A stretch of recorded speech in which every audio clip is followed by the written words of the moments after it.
Hi friends, welcome back to Mani special food. இந்த வீடியோவில் ரொம்ப சூப்பரான பாசிப்பயிர் லட்டு எப்படி செய்கிறதுன்னு பார்க்கலாம். ரொம்ப சிம்பிளாக செஞ்சிடலாம், ரொம்ப ஹெல்த்தியானது கூட. இப்போ இது செய்கிறதுக்கு நான் 1 கப் பாசிப்பயிர் எடுத்திருக்கேன். ஒரு பேன் அடுப்பில் வச்சுட்டு அது சூடானதும் அதில் நம்ம இந்த பாசிப்பயிரை சேர்த்துக்கலாம். நல்லா அதை வறுத்து எடுக்க போகிறோம். அடுப்பை ஸ்பீடாக வைக்காமல் மிதமான சூட்டில் வச்சுட்டு ஸ்லோவாக இதை நல்லா வறுத்து எடுத்துக்கலாம். நல்லா உள்ளெல்லாமே நல்லா வறுப்படுற அளவுக்கு இதை வறுத்து எடுத்துப்போம். நல்லா இது வறுப்பட்டு அந்த வெளியில் கொஞ்சம் அப்படி கலர் கொஞ்சம் சவந்த மாதிரி வரும். அப்போ நம்ம ஸ்டவ்வை ஆஃப் பண்ணிவிட்டு இதை எடுத்து ஒரு பிளேட்டில் கொட்டி வச்சிடலாம். இது நல்லா ஆறட்டும். ஆறின பிறகு இதை பவுட்ரு பண்ணி எடுத்துக்கலாம். இப்போ நான் இங்கே கொட்டி வச்சிடுறேன், இது ஆறட்டும். அடுத்து பார்த்திங்கன்னா அதே கப்பில் ஒரு 3/4 கப் சுகர் எடுத்திருக்கேன். இந்த 3/4 கப் சுகரையும் நம்ம ஒரு மிக்சி ஜாரில் சேர்த்துட்டு நல்ல பவுட்ரு அரைச்சி எடுத்துக்கலாம். சுகரை மிக்சி ஜாரில் சேர்த்துட்டு இது கூட 3 ஏலக்காய் சேர்த்துக்கிறேன். இப்போ இதை நம்ம நல்லா அரைச்சி எடுத்துப்போம். நல்லா மிக்சியில் போட்டு நல்ல பவுடராக நம்ம அரைச்சி எடுத்துடணும். லட்டு செய்ய போகிறோம், அதனால் நல்ல ஃபைன் பவுடராக அரைச்சி எடுத்துக்கோங்க.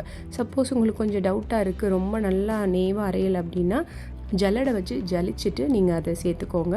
அந்த ஜல்லடையில் இருக்கிறத திரும்பவும் மிக்சி ஜாரில் போட்டு நல்லா அரைச்சி எடுத்துக்கோங்க.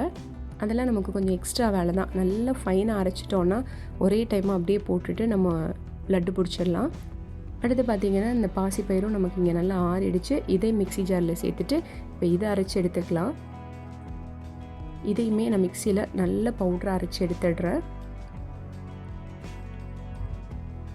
பாருங்கள், நல்லா அரைச்சாச்சு. இப்போ இதை இந்த சுகர் பவுடர் கூட சேர்த்துப்போம். சேர்த்துட்டு அடுத்து இது கூட ஒரு பிஞ்ச் உப்பு சேர்த்துக்கலாம்.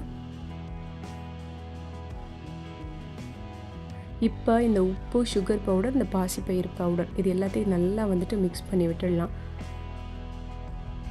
நல்லா இந்த மாதிரி கலந்து வச்சிடலாம்.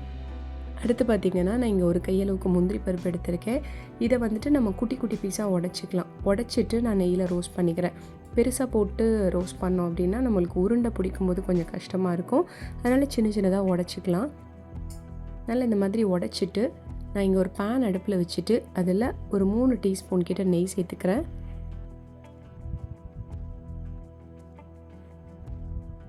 பாருங்கள், ஒரு 3 ஸ்பூன் கிட்ட நெய் சேர்த்துருக்கேன்.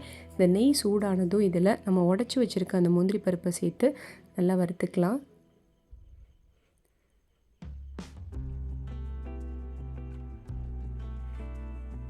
இந்த முந்திரி பருப்பு நல்லா வறுப்பட்டதும் இந்த நெய்யோட இந்த முந்திரி பருப்பு அப்படியே எடுத்து நம்ம மிக்ஸ் பண்ணி வச்சுருக்க அந்த மாவில் சேர்க்க போகிறோம்.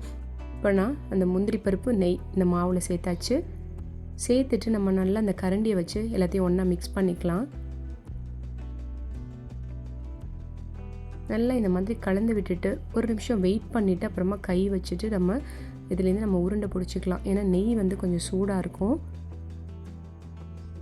இப்போ நான் கரண்டி எடுத்துகிட்டு கையை வச்சுட்டு அப்படியே மிக்ஸ் பண்ணிக்க போகிறேன். கொஞ்சம் தொட்டு பார்த்துக்கோங்க. கை பொறுக்கிற அளவுக்கு சூடு இருக்கும்போது நீங்கள் என்ன பண்ணுங்கன்னா கையினால் அந்த சின்ன உருண்டையாக இருக்கும். பாதி முந்திரி பருப்பு, மீதி குட்டி உருண்டை நீங்கள் நெய் ஊற்றும் போது அப்படியே மாவு சேர்ந்து சின்ன உருண்டையாக இருக்கும். அதெல்லாம் நல்லா அப்படியே பிசைஞ்சு விட்டு நல்லா மாவை மிக்ஸ் பண்ணி விட்டிங்கன்னா நமக்கு நல்லா கொஞ்சம் அந்த உருண்டை பிடிக்கிற அளவுக்கு அந்த நெய் பதம் அதில் இருக்கும்.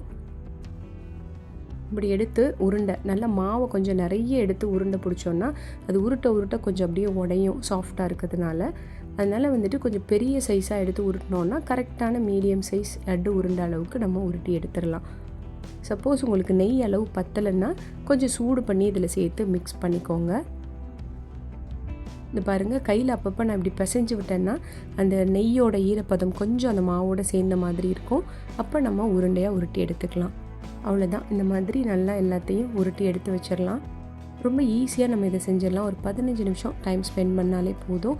அழகாக இந்த பாசிப்பயிறு லட்டை செஞ்சிடலாம். நான் இங்கே வெறும் 1 கப் தான் சேர்த்தேன். அதுக்கு உள்ள லட்டு தான் இது. நீங்கள் நிறைய வேணும்னா அதுக்கேற்ற மாதிரி மாவை மிஷினில் கூட அரைச்சி கரெக்டான அளவில் நம்ம செஞ்சுக்கலாம். அவ்வளோதான், நமக்கு ரொம்ப சூப்பரான பாசிப்பயிறு லட்டு அழகாக ரெடி ஆகிடுச்சு. நீங்களும் இந்த தீபாவளிக்கு உங்கள் வீட்டில் ட்ரை பண்ணி பாருங்கள். வீட்டில் எல்லாருமே விரும்பி சாப்பிடுவாங்க. இந்த வீடியோ பிடிச்சிருந்ததுன்னா மறக்காமல் மணி ஸ்பெஷல் ஃபுட்டுக்கு லைக் பண்ணுங்கள். இந்த சப்ஸ்கிரைப் பண்ணலன்னா சப்ஸ்கிரைப் பண்ணுங்கள். இதே மாதிரி வேறு ஒரு நல்ல ரெசிபியோடு நம்ம அடுத்த வீடியோவில் பார்க்கலாம். பை.